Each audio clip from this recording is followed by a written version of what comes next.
ಹೊಸದಾಗಿ ಸಾಕ್ಷಿ ಇದೆ ಅಂತಂದೇಳಿ ಒಬ್ಬ ವ್ಯಕ್ತಿ ಕಂಪ್ಲೇಂಟ್ ಅನ್ನ ಕೊಡೋದಕ್ಕೆ ಬಂದಿದ್ದಾರೆ. ಆ ವ್ಯಕ್ತಿ ಹೆಸರು ನಾನು ಹೇಳಕ್ ಹೋಗಲ್ಲ, ಗೊತ್ತು ನನಗೆ, ಬಟ್ ಹೆಸರು ಹೇಳಕ್ ಹೋಗಲ್ಲ. ನನ್ನ ತಂಗಿ ಕಾಣೆಯಾಗಿ 13 ವರ್ಷಗಳಾಗೋಯ್ತು ಅಂತಂದೇಳಿ. ಅಂದ್ರೆ ಮೇಲ್ದಾಗೆ ಪಾಪ ಪ್ರಜ್ಞೆ ಕಾಡಿಗೆ ನಾನು ಬಂದಿರೋದು, ನನಗೆ ಶಿಕ್ಷೆ ಆಗ್ಬೇಕು. ಭೀಮಾ ನೋಡಿದ್ರೆ ಕನ್ವರ್ಟ್ ಆಗಿ ಬಂದಿದ್ದಾನಂತೆ. ಅವನ್ಯಾರೋ ಕ್ರಿಶ್ಚಿಯನ್ ಕನ್ವರ್ಟ್ ಆಗಿದ್ದಾನಂತೆ. ಇಂಥವನಿಗೆ ಅದರಲ್ಲಿ ಭೀಮಾ ಒಬ್ಬನೇ ಹೋಗ್ಬಿಟ್ಟು ಇಪ್ಪಿಪ್ಪತ್ತಡಿ ಆಳ ಅಗದು ಹಾಕದಂತೆ. ಇದನ್ನ ನಂಬಿಕೊಂಡು ಇವರೆಲ್ಲ ಹೋಗಿದ್ರು. ಹಾಯ್ ಹಲೋ ನಮಸ್ತೆ, welcome to my YouTube channel RVK ಸ್ಟುಡಿಯೋಸ್ಗೆ ಎಲ್ಲರಿಗೂ ಸ್ವಾಗತ. ನಾನು ನಿಮ್ಮ ರಘುವರ್ಯ. ಸೌಜನ್ಯ ಫೈಲ್ಸ್ ಅಲ್ಲಿ ನಾನು ಇವತ್ತು ಮಾತಾಡಕ್ ಬಂದಿರತಕ್ಕಂಥ ವಿಚಾರ ಏನಪ್ಪಾ ಅಂತಂದ್ರೆ, ಈ ಭೀಮಾ ಸುಳ್ಳಾಗಿರ್ಬೋದು, ಭೀಮಾ ಹೇಳಿದಂತ ಅಷ್ಟು ಮಾತುಗಳು ಸುಳ್ಳಾಗಿರ್ಬೋದು, ಭೀಮಾ ತೋರಿಸಿದಂತ ಪಾಯಿಂಟ್ಗಳು ಸುಳ್ಳಾಗಿರ್ಬೋದು. ಒಂದೇ ಒಂದು ಪಾಯಿಂಟ್ಗಳಲ್ಲೂ ಕೂಡ ಅವ್ನು ಹೇಳಿದ ಯಾವುದು ಸತ್ಯನೇ ಆಗ್ಲಿಲ್ಲ. 13 ಪಾಯಿಂಟ್ಗಳನ್ನ ಆಗಿಸ್ತಾ ಅಷ್ಟು ಸಿಗ್ತವೆ, ಇಷ್ಟು ಸಿಗ್ತವೆ, 70, 80, 100, ಸಾವಿರಾರು ಅಂತ ಹೇಳಿದಂತ ಎಲ್ಲ ಬಿಲ್ಡಪ್ಗಳು ಕೂಡ ಮಣ್ಪಾಲಾಗೋಗಿದೆ. ಹಾಗಾದ್ರೆ ಮುಂದಿನ ಗತಿ ಏನು? ನೆಕ್ಸ್ಟ್ ಭೀಮನಿಗೆ ಸಪರೇಟ್ ಆಗಿ ಒಂದು ಹೆಸರಾಂತ, ಐ ಥಿಂಕ್ ನ್ಯಾಷನಲ್ ಚಾನಲ್ ಅನ್ಕೊಂತೀನಿ, ಆ ಒಂದು ಚಾನಲ್ ಅವರು ಬಂದು ಇಂಟರ್ವ್ಯೂ ಅಂತ ಮಾಡಿದ್ದಾರೆ. ಸೊ ಅಲ್ಲಿ ಭೀಮಾ ಏನೇನೆಲ್ಲ ಹೇಳ್ಕೊಂಡ, ನಾನಲ್ಲಿ ಏನೇನೆಲ್ಲ ಅಬ್ಸರ್ವ್ ಮಾಡಿದೆ, ಯಾವುದು ಸತ್ಯ ಯಾವುದು ಸುಳ್ಳು ಅಂತ ನಾನು ಫೈಂಡ್ ಔಟ್ ಮಾಡಿದೆ. ನೆಕ್ಸ್ಟ್ ಇದೇ ಭೀಮನ ಬಗ್ಗೆ ಒಂದು ಕ್ಯಾಬಿನೆಟ್ ಅಲ್ಲಿ, ಐ ಮೀನ್ ಸಂವಿಧಾನದಲ್ಲಿ ಒಂದು ಚರ್ಚೆ ಆಗಿದೆ. ಅಲ್ಲಿ ಬಂದಿರತಕ್ಕಂಥ ಚರ್ಚೆ ಪ್ರಕಾರ ಅಲ್ಲಿ ಏನೇನೆಲ್ಲ ಮಾತಾಡಿದ್ದಾರೆ, ಅಲ್ಲಿರ್ತಕ್ಕಂಥ ರಾಜಕೀಯ ವ್ಯಕ್ತಿಗಳು ಭೀಮನ ಪರವಾಗಿ ಮಾತಾಡಿದಾರೋ, ಭೀಮನ್ಗೆ ಆಪೋಸಿಟ್ ಆಗಿ ಮಾತಾಡಿದಾರೋ, ಈ ಒಂದಷ್ಟು ವಿಚಾರಗಳು. ಅದ್ರ ಜೊತೆಗೆ ಕೊನೆಯದಾಗಿ ಇಂಪಾರ್ಟೆಂಟ್, ತುಂಬಾ ಒಂದು ಶಾಕಿಂಗ್ ನ್ಯೂಸ್ ಏನಪ್ಪಾ ಅಂತಂದ್ರೆ, ನಿನ್ನೆ ಅಷ್ಟೇ ಒಂದು ಹೊಸ ಸಾಕ್ಷಿ ಇರ್ತಕ್ಕಂಥ, ಆಲ್ರೆಡಿ ಕಂಪ್ಲೇಂಟ್ ಕೊಟ್ಟು ಸೋತಿರ್ತಕ್ಕಂಥ ಒಂದು ಹೊಸ ಸಾಕ್ಷಿದಾರ ನನ್ನ ತಂಗಿ ಕಾಣೆಯಾಗಿದ್ದಾಳೆ ಅಂತಂದೇಳಿ ನಾನು ಧರ್ಮಸ್ಥಳದಲ್ಲಿ 13 ವರ್ಷಗಳ ಕೆಳಗಡೆ ನಾನು ಕಂಪ್ಲೇಂಟ್ ಮಾಡಿದ್ದೆ ಅಂತಂದೇಳಿ ಈಗ ಆ ಒಂದು ಕೇಸ್ ಬಗ್ಗೆ ಮಾತಾಡೋದಿಕ್ಕೆ ಅಂತಂದೇಳಿ ಆ ವ್ಯಕ್ತಿ ನಿನ್ನೆ ಅಷ್ಟೇ ಮತ್ತೆ ಹೊಸದಾಗಿ ಬಂದಿದ್ದಾರೆ. SIT ಒಂದಷ್ಟು ವಿಚಾರಗಳಲ್ಲಿ ಏನೇನೆಲ್ಲ ನಡೆದಿದೆ ಅಂತೇಳಿ ಡಿಟೇಲ್ಡ್ ಆಗಿ ಎಕ್ಸ್ಪ್ಲೇನ್ ಮಾಡ್ತಾ ಹೋಗ್ತೀನಿ, ಸ್ಟೆಪ್ ಬೈ ಸ್ಟೆಪ್. ಓಕೆ, ಅದಕ್ಕಿಂತ ಮುಂಚೆ ನನ್ನ ಒಂದು ವಿಡಿಯೋ ನಿಮ್ಗೆ ಇಷ್ಟ ಆಗಿದ್ರೆ ದಯವಿಟ್ಟು ಎಲ್ಲ ಸೌಜನ್ಯಗೆ ನ್ಯಾಯ ಸಿಗಬೇಕು ಅನ್ನೋಂಥ ಪ್ರತಿಯೊಬ್ಬರಿಗೂ ಈ ಒಂದು ವಿಡಿಯೋನ ಶೇರ್ ಮಾಡಿ, ಹಾಗೆ ನನ್ನ ಒಂದು ಚಾನಲ್ನ ಸಬ್ಸ್ಕ್ರೈಬ್ ಮಾಡಿ ನೋಟಿಫಿಕೇಶನ್ ಬೆಲ್ ಬಟನ್ ಆನ್ ಮಾಡ್ಕೊಳ್ಳಿ ಅಂತ ಕೇಳ್ಕೊತೀನಿ. ಓಕೆ, ಈಗ ವಿಚಾರಕ್ಕೆ ಬರೋದಾದ್ರೆ, ಮೊದಲನೇದಾಗಿ ಭೀಮಾ ಎಲ್ಲರಿಗೂ ಸ್ಪೆಷಲ್ ಆಗಿರ್ತಕ್ಕಂಥ ಹಲ್ವಾ ತಿನ್ನಿಸ್ತಾ, ತಿರುಪತಿ ಲಡ್ಡು ತಿನ್ನಿಸ್ತಾ, ಎಲ್ಲ ನೋಡುವಂತ ಪ್ರತಿಯೊಬ್ಬರಿಗೂ ಕೂಡ ಬಕ್ರಾ ಮಾಡ್ದ. ಯಾವ ರೇಂಜ್ಗೆ ಅಂತಂದ್ರೆ, ನೋಡಿ ನೋಡಿ ನೋಡಿ ನೋಡಿ ಸಾಕಾಗಿ ಜನ ಏನೋ ಮಾಡ್ಬಿಡ್ತಾನೆ ಅಂತಿದ್ದವರೆಲ್ಲ ಇವನು ಏನೋ ಮಾಡಲ್ಲ ಅನ್ನೋ ರೇಂಜ್ಗೆ ನಂಬಿಕೆ ಕಳ್ಕೊಂಡ. ಸೊ ಈಗ ಭೀಮನ್ ಗತಿ ಏನು ಮುಂದೆ, ಅವನನ್ನ ಏನು ಮಾಡ್ತಾರೆ?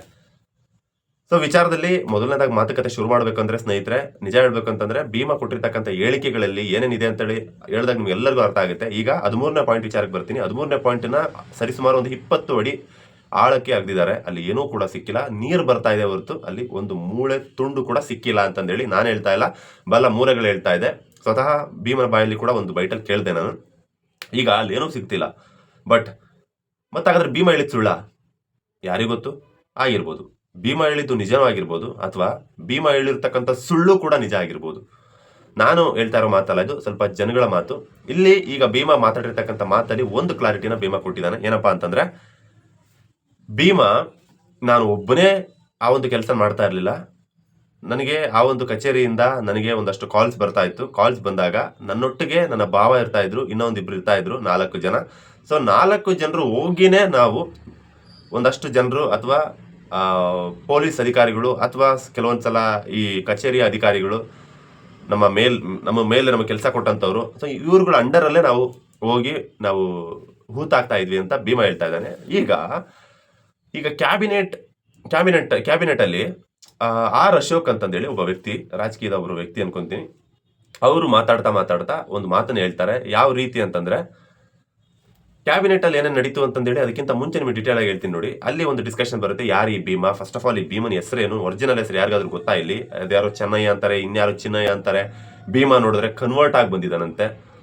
ಅವನ್ಯಾರೋ ಕ್ರಿಶ್ಚಿಯನ್ ಕನ್ವರ್ಟ್ ಆಗಿದ್ದಾನಂತೆ. ಇಂಥವನಿಗೆ ಇಲ್ಲಿ ಕರ್ಕೊಂಡು ಬಂದು ಅವನಿಗೆ ಟೈಟ್ ಸೆಕ್ಯೂರಿಟಿ ಕೊಟ್ಟು, first of all DK Shivakumar ಅವ್ರಿಗೆ ಆ ರೇಂಜಿಗೆ ಸೆಕ್ಯೂರಿಟಿ ಇಲ್ಲ, ಅಂಥದ್ರಲ್ಲಿ ಈ ಭೀಮನ್ಗೆ ಈ ರೇಂಜ್ ಸೆಕ್ಯೂರಿಟಿ ಇನ್ನ ಮುಗೀತು. ಅವ್ನು ಲೈಫ್ ಲಾಂಗ್ ಆ ರೇಂಜಲ್ಲಿ ಗತ್ತಲ್ಲಿದ್ದಾನೆ, ಆಟಿಟ್ಯೂಡ್ ಇದ್ದಾನೆ. 1 ತಿಂಗಳು 2 ತಿಂಗಳು ಅಲ್ಲ ಕಣ್ರಿ, ಲೈಫ್ ಲಾಂಗ್ ಅವ್ನು ಲೈಫ್ ಸೆಟ್ಲು. ಆ ರೇಂಜಿಗೆ ಅವ್ನು ನೋಡ್ಕೊತಾ ಇದ್ದಾರೆ. ಚೆನ್ನಾಗಿ ತಿನ್ಸಿ ಉಣಿಸಿ ಮೇಕಪ್ ಹಾಕ್ಸ್ಕೊಂಡು ಪೊಲೀಸ್ ಅವರೆಲ್ಲ ಕರ್ಕೊಂಡು ಹೋಗ್ತಾ ಇದ್ದಾರೆ. SIT ಅವರು ಪ್ರತಿದಿನ ಹೋಗ್ಬಿಟ್ಟು 20 ಅಡಿ ಆಳ ಅಗದು ನೋಡ್ತಾ ಇದ್ದಾರೆ.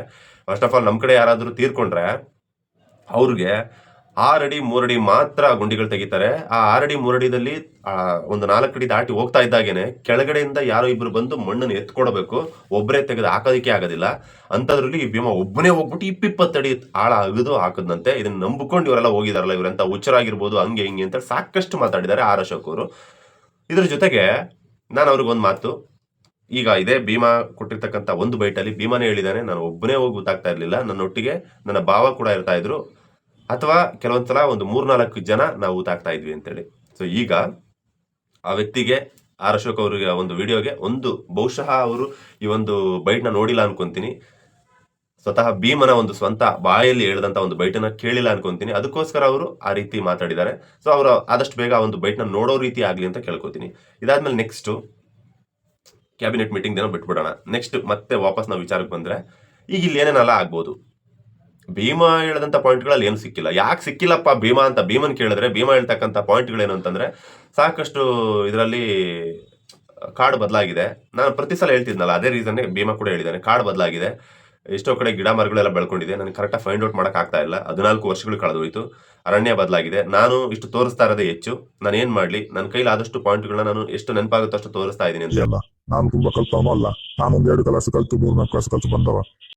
ಬಹುಶಃ ಈ ಒಂದು ಪಾಯಿಂಟ್ ಅಲ್ಲಿ ನಾನು ಭೀಮನ್ನ ನಂಬ್ತೀನಿ, ಇದು ಸತ್ಯ. ಯಾಕಂದ್ರೆ ಇದು ಒಂದು 10 ವರ್ಷ ಬಿಟ್ಟು ಹೋದ್ರೆ ನನಗೂ ಕೂಡ ನಾನು ಓಡಾಡಿರ್ತಕ್ಕಂಥ ದಾರಿ ನೆನಪಿರ್ಬೋದು, ಆದ್ರೆ ಕಾಡಲ್ಲಿ ಜಾಗಗಳನ್ನ ಫೈಂಡ್ ಔಟ್ ಮಾಡೋದು ತುಂಬಾನೇ ಕಷ್ಟ, ಯಾಕಂದ್ರೆ ಕಾಡು ಬದಲಾಗುತ್ತೆ. ಅದಕ್ಕೋಸ್ಕರ ಈಗ ನೆಕ್ಸ್ಟ್ ಮುಂದಿನ ವಿಚಾರಕ್ಕೆ ಬಂದ್ರೆ, ಹಾಗಾದ್ರೆ ಭೀಮಾ ನೀನು ಬಾಯಿ ಮುಚ್ಕೊಂಡಿರ್ಬೋದಿತ್ತಲ್ಲಪ್ಪ, ಮತ್ತೆ ಏನಕ್ಕೆ ಬಂದು ಹೇಳಿದೆ, ಫೈಂಡ್ ಔಟ್ ಮಾಡೋದು ತುಂಬಾ ಕಷ್ಟ ಅಲ್ಲ, ಮತ್ತೆ ಯಾಕೆ ಬಂದು ಹೇಳಿದೆ ಅಂತ ಕೇಳಿದ್ರೆ ಭೀಮನ್ ಬಾಯಲ್ಲಿ ಬಂದಂತ ಉತ್ತರ ಏನಪ್ಪಾ ಅಂತಂದ್ರೆ, ನನಗೆ ಪಾಪ ಪ್ರಜ್ಞೆ ತುಂಬಾ ಕಾಡ್ತಾ ಇತ್ತು. ಪ್ರತಿ ದಿನ ನನಗೆ ಬುರುಡೆಗಳು ಬಂದು ಕನ್ಸಲ್ ಕಾಡ್ತಾ ಇತ್ತು, ನನಗೆ ಸಿಕ್ಕಾಬಟ್ಟೆ ಒಂಥರ ಡಿಪ್ರೆಷನ್ ತರ ಆಗ್ತಾ ಇತ್ತು. ಪಾಪ ಪ್ರಜ್ಞೆ ತುಂಬಾ ಕಾಡ್ತಾ ಇರೋದ್ರಿಂದ ನಾನು ಈ ಪಾಪ ತೊಳ್ಕೋಬೇಕು ಅನ್ನೋ ಒಂದು ಕಾರಣಕ್ಕೆ ನಾನು ಎಚ್ಚರಾಗಿ ಸೀದಾ ಬಂದು ನಾನು ಕಂಪ್ಲೇಂಟ್ ಕೊಟ್ಟು ಈ ಒಂದು ವಿಷಯದಲ್ಲಿ ಭಾಗಿಯಾದೆ, ನಾನು ತೋರಿಸ್ತೀನಿ ಅಂತ ಒಪ್ಕೊಂಡೆ. ಹೌದು, ಈ ಒಂದು ಪಾಯಿಂಟ್ ಕೂಡ ನಾನು ಒಪ್ಕೊಂತೀನಿ. ಯಾಕೆಂದ್ರೆ ಯಾರಾದ್ರೂ ಕೂಡ ಅವ್ರ ಲೈಫ್ನ ಆಲ್ರೆಡಿ ತಪ್ಪು ಮಾಡಿ ನಾನು ಸೇಫ್ ಆಗಿದ್ದೀನಿ ಅಂತಂದ್ರು ಕೂಡ ಇಲ್ಲ ಕೆರೆದು ನಾನು ವಾಪಸ್ ಹೋಗಿ ಗಾಯ ಮಾಡ್ಕೊಂತೀನಿ, ನಾನು ಮತ್ತೆ ಹೋಗಿ ಪೊಲೀಸರ ಹತ್ರ ನಾನೇ ಮಾಡಿದ್ದು, ನನ್ನ ಕೈಯಾರೆ ಮಾಡಿದ್ದು, ನನ್ನ ಕೈಲಿ ಇವ್ರುಗಳೇ ಮಾಡಿಸಿದ್ದು ಅಂತಂದು ಹೇಳಿದಾಗ ನನಗೂ ಶಿಕ್ಷೆ ಆಗುತ್ತೆ ಅನ್ನೋ ಒಂದು ಮಿನಿಮಮ್ ಕಾಮನ್ ಸೆನ್ಸ್ ಪ್ರತಿಯೊಬ್ಬರಿಗೂ ಕೂಡ ಇರುತ್ತೆ. ಇವತ್ತಿನ ದಿನ ಒಬ್ರು ಹಳ್ಳಿ ಕೆಲಸ ಮಾಡೋರ್ಗೂ ಇರುತ್ತೆ,